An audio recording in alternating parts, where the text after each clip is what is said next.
it's also part of the thing, and I have the internet killed off the Super Bowl commercial in more than one way. It's not just the Karens like complaining that did you have a good time? Well, I gotta extinguish that. Like, it's not just that. That's out there. That exists. I think another way the internet helped build it off, though, is like we used to wait to be like, what is it going to be? Now it's like a good ad, and if it's really good, they'll just run it on TV before the Super Bowl, and they'll just run it again because it's a pretty good ad, right? So like, there's that, and the reason why they'll do that now is because, well, when at the onset of YouTube, stuff would leak, and then we would see it, and we would get the leaks, and then all of a sudden it was like, well, then there's no reason to wait, and so like you combine those two things together, and it creates less interest in the commercial. Then a guest of mine last night said this. I gotta tell you, I would have never thought about this, but the Beavers Marine, Neil and his wife are over this, and his wife said something about the Super Bowl commercials that I thought was really, really smart. We were kind of talking about it. She's like, I think they're just out of practice at it. I was like, what do you mean? She goes, well, everything you used to watch, you watched live. She goes, you watch this, like sport this. She goes, everybody's out of practice. She goes, we the viewer are out of practice of the visual advertisement because it's all on Instagram now, and a quick clip, and Keith Lee's eating it. It must be good, and like we kind of moved it all there, right, and all of that.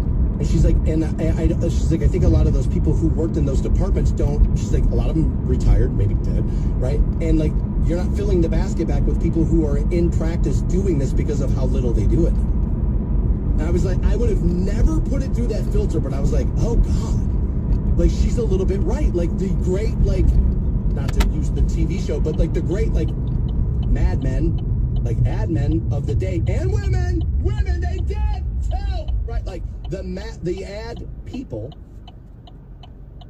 like you're not necessarily looking to refill that cup, right? Because we're looking at new avenues, new and exciting avenues of entertainment and advertising, right? Like they're all obsessed with that. And they have gotten a little out of practice on the traditional form. And when she said it to me last night, I was like, wow, dude, sometimes you just got to get a little pullback from it, have somebody else kind of give you a little bit of a view. And it's like, man, that was a really good look. I was like, she's right. They just forgot how to do this the way they used to do it. The Stan Sperry Show. Weird, lame, gross, dumb, freak, loser, perv, toothy. On Rock 106.9. Welcome back to the Stan Sperry Show on Rock 106.9.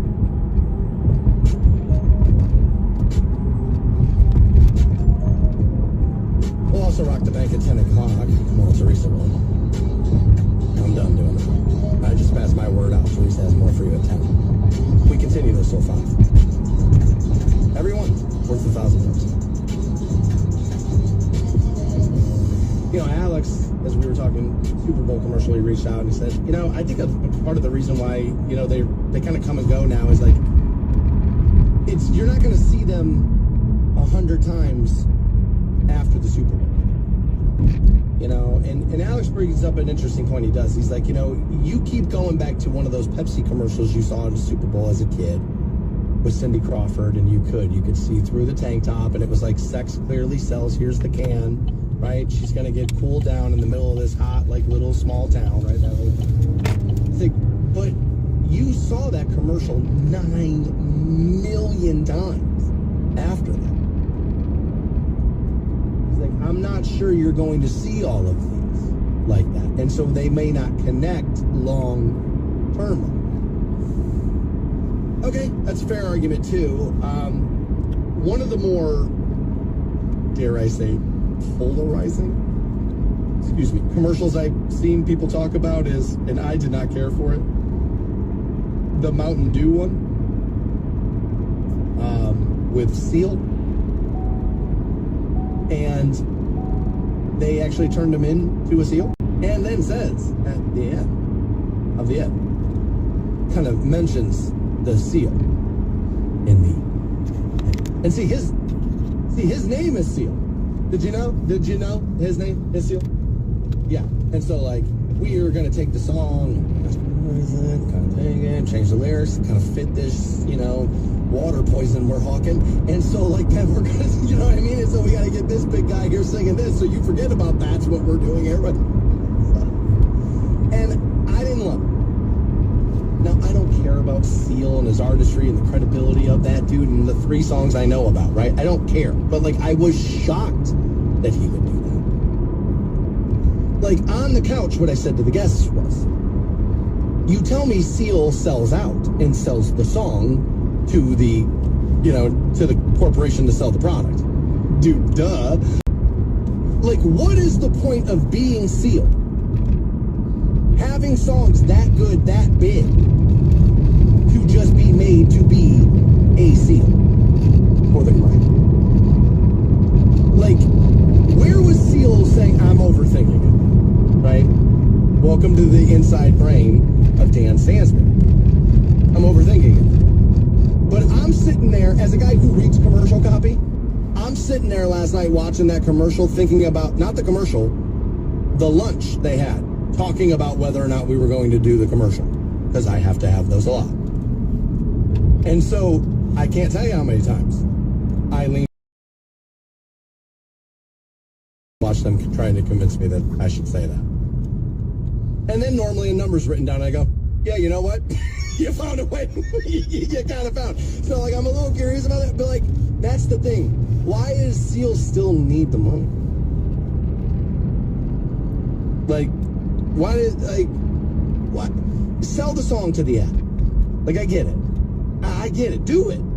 Literally write songs to sell them to the app. Do that, too. Do all that. Actually being the Seal in the commercial, I was surprised. That was a choice. I was surprised. Now again, it doesn't matter, who cares, and it's his career's over in most people's minds, and it's a nostalgia thing, and that's literally what they were doing. That's fine. Okay, fine. And again, I told you we're overthinking it here. And I'm not, it's be like, oh, the credibility of Seal, the kiss from a rose, dude. Like, we gotta. Hey, come on, right? Like, we don't gotta go overboard. But, like, that meeting I was interested in. Because is he not sitting there, like, looking at the ad agency and then looking back over at his representation and thinking to himself, trying to speak to his representation without using any words? And do these idiots actually think they're the first people to pitch to me? Be a Seal, because your name is Seal, buddy. And so, see what I'm saying? And then they'll get it, see? Because your name is Seal, and then you'll be a Seal, and then we'll just we'll drive it right home. Yeah, right. Yeah. We talked about a similar version of this last week. This is exactly what I think. That Seal joke is what I see when people take the kicker situation. Is it Justin Tucker?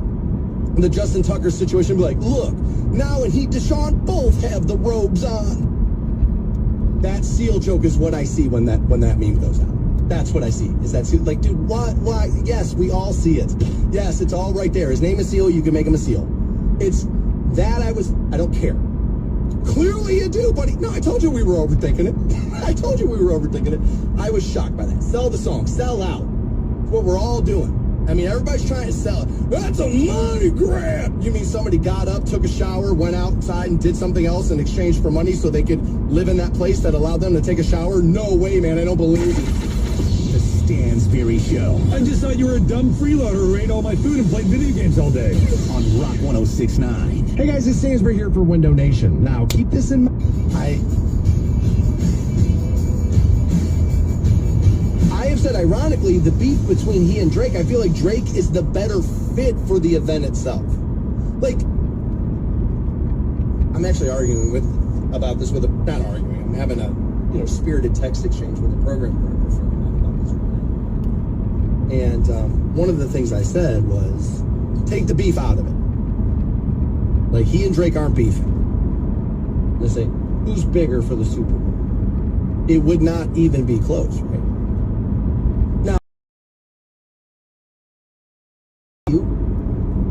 And the truth is, what we would have said back then if there was no beef between the two of them is like, well, yeah, this is how it works, though. The Spice Girls are always more popular than the band Who Should Be.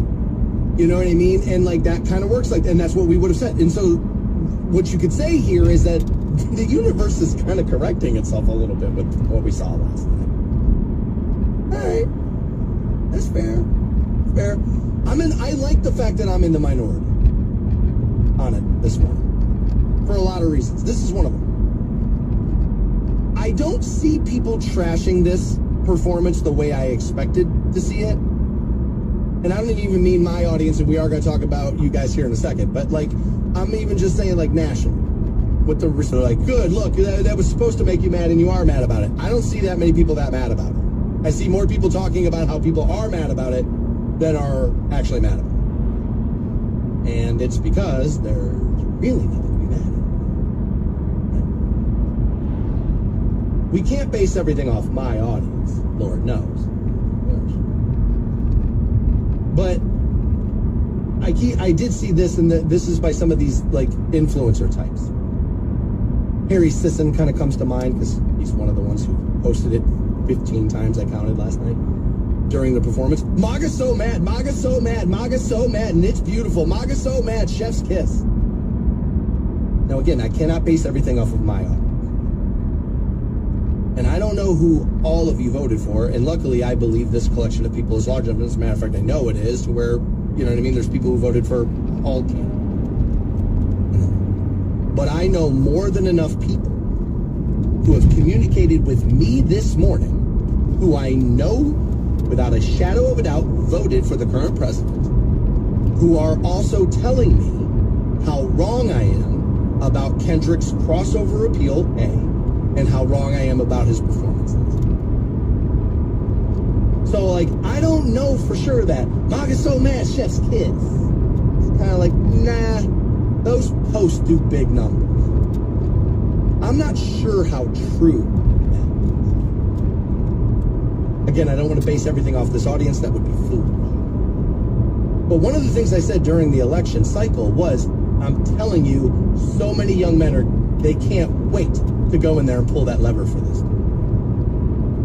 And I remember telling you, so many of them are going in there and doing it, not for even him, they're doing it for JD. So you better get geared up, because you're going to have that fight 4 years from now. I'm not trying to stick my heels in here to be like, look, all right. What I'm saying is a lot of those same guys that I was right about that with are the same ones that tell me how much they listen to hip-hop. They listen to me, they listen to hip-hop, couldn't wait to vote for JD. The internet will tell you that guy does not exist. They are out there in droves. So what I'm saying is the whole MAGA so mad Kendrick Lamar, I don't think you realize how much of that young movement is listening to that music. A lot of it. A large portion of it is doing it. You gotta realize, man, most people don't take their political ideology into every last thing 24 hours a day. They just don't do it. Most people are going in there, pulling a lever, making a concession. Close enough to what I want. Yank! And that's about it. They ain't go, you know what I mean? So, like, I saw so much of that last night. It's like, I don't think there's going to be as much of this as you think there's going to be. Because whether it be Kendrick or not, and I still think I'm right about him, but there is no denying whether or not hip-hop has crossed over. There's, I mean, there literally is no denying that. The guy who had my job at the Buzzard back in the day, boom, till noon. You think there was any chance he would have played like a DMX beat coming back from break? Oh my God, bro, they would have strung him up in town square. Like, that would have never happened. Because things hadn't crossed over, and like, you don't do that. It's not like it's like, you know, it's like a stay in your lane would have been the argument. There is no lane. Everybody's drunk, swerving cross lanes now. Like, that's literally who we are as a people, and what I've said this before. If anything has died over the last 20 years, it's formats. Like, they're dead. Because everybody kind of was like, oh, you admit that you like that too? Yeah, all right, man. It turns out my entire personality was about lying about what I liked because I cared so much about what other people thought, and I was so afraid people might find that out that I spent my entire life screaming about how I don't care what anybody freaking thinks about me. Right? See what I'm all saying? It's all crumbling down around me. Everything's That's because I've been right about people all along. Everything crosses over. at some point because everybody kind of likes everything. You know what I mean? You like this a little bit, like this more than that, but I kind of like this, and I kind of like that too, I kind of need this, and I kind of want that. Oh, you can take all that off the planet. Oh, I forgot about that, I kind of need that. You know what I mean? That's kind of what happened. Hip-hop for sure has crossed over. There's no denying that. So, like, the hip-hop artists make all the sense in the world for that moment. I'm just not sure that artist is the one that made the most sense for that moment. The Stansberry Show. If your brains were made of dynamite, you couldn't blow your nose. On Rock 106.9. Where I've been wrong all day about Kendrick Lamar, apparently. But that's fine. I mean, we're not, you know what I mean? Nobody's mad at one another. We're not screaming at each other about anything. Yeah, difference of opinion. That's fine. Spirited, if you will. Game's almost an afterthought. Now, that's not necessarily about Kendrick Lamar or anything that happened like last night, you know what I mean, this last year. That's just welcome to the event that is the Super Bowl. I mean, that's just it. It's an event. Outside of the game itself. You know, I couldn't have been any more wrong about the game, by the way. I thought the Chiefs were going to win like most people. And no, they got punched in the mouth. They did not look like a normal Chiefs team. They were not organized. Pat looked loose and now loose can be good, but he looked a little reckless. It's probably the better way to say it. Early in that game, it could have gotten out of hand, even more so than it did early. You know, I said leading up to the game that I like the idea of a Chiefs 3-peat, but one of the reasons why I wanted to see the Eagles win is because I was ready to have the whole the NFL is rigged and the Chiefs are in it for, or the refs are in it for the Chiefs. I'm ready for that argument to kind of go by the wayside. And sure enough, days like today, the sports are rigged people, they get real quiet, right? They get real quiet, and I don't care. You know what I mean? It's fine. That whole thing. I will say, though, that I believe we got evidence without a shadow of a doubt last night that the NFL is not rigged. I'll give you that reasoning here in a second. Now, Ryan, a daily listener of mine, said, what I think we saw last night was the refs actually doing their job. And that's what it will happen if they actually do their job. And he believes that they got called out so much that they, you know what I mean, kind of was like, let's be on the up and up. All right, there you go.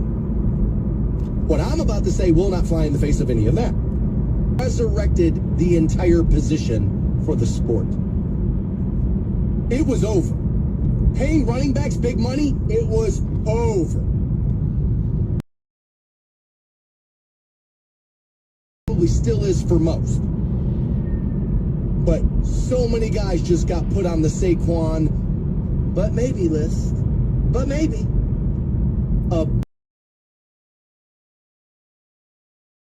That's the year he had.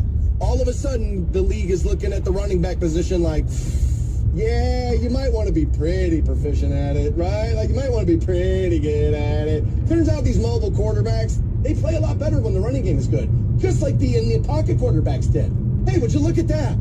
Turns out we actually need everybody on this freaking field. And so that conversation is kind of circled back now. Saquon did that.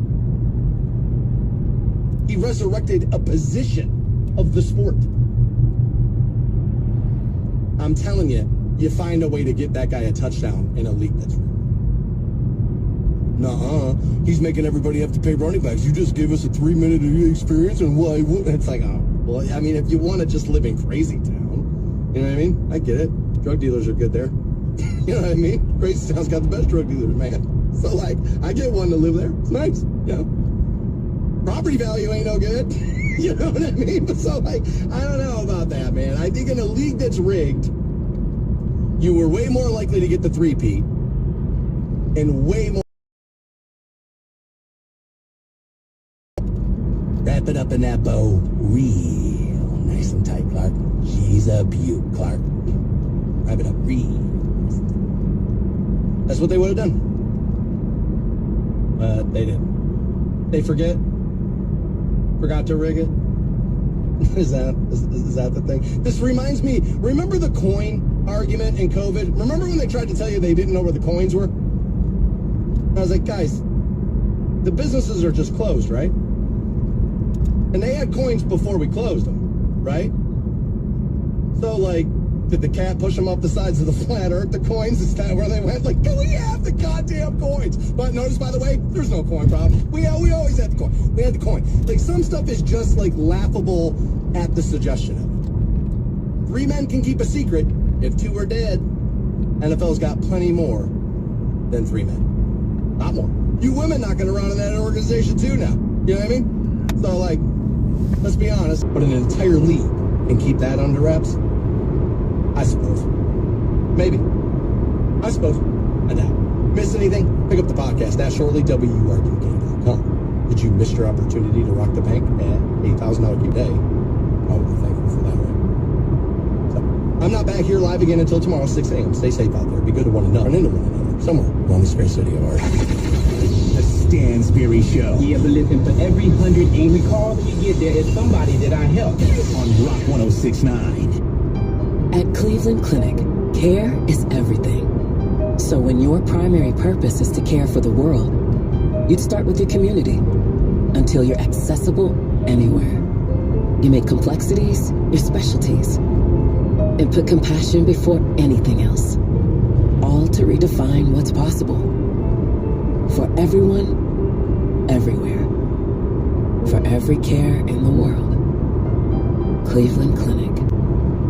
Downy Rinse and Refresh. Break up with stinky clothes. River come out.